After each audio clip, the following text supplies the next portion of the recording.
বিগত কিছু নির্বাচনও, উপজেলা নির্বাচন এবং ইউনিয়ন নির্বাচনও আপনারা যথেষ্ট শিক্ষার্থী অর্জন করছেন, জনপ্রতিনিধিও তৈরি করছেন।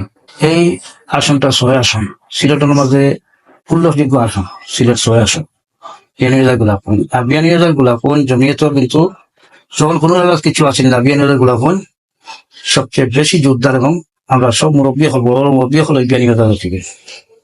আর বাংলাদেশের জমিয়ত সৃষ্টি হয়েছে যখন প্রথম আপনার হয়েছে, তখন এই বিয়ানীবাজারের ব্যক্তি আসলা জমিয়তর প্রথম সভাপতি হজরত মৌলানা তজুমুল আলী শেখ আঙ্গুরা দাওয়ী হিসাবে পরিচিত।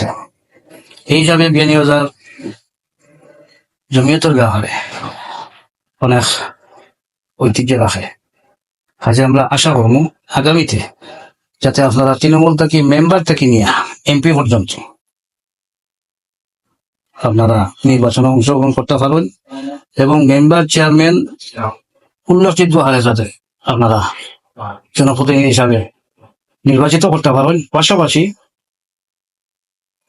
আগামী সংসদ নির্বাচন এই আসন থাকিয়া আপনারা এবং প্রার্থী এমন একজন প্রার্থী নির্বাচিত করতা যারা নিয়ে নির্বাচন করিয়া মানে বিপুল ব্যবধানে আমরা সংসদ সদস্য হিসাবে তাদের জাতীয় সংসদে ফাটাইতে পারি, এই প্রত্যাশা আমি রাখি এবং আশাবাদী এই বিয়ানীবাজারের জমিয়তের যে যোদ্ধার অবস্থা আছে এটা সম্ভব ইনশাআল্লাহ।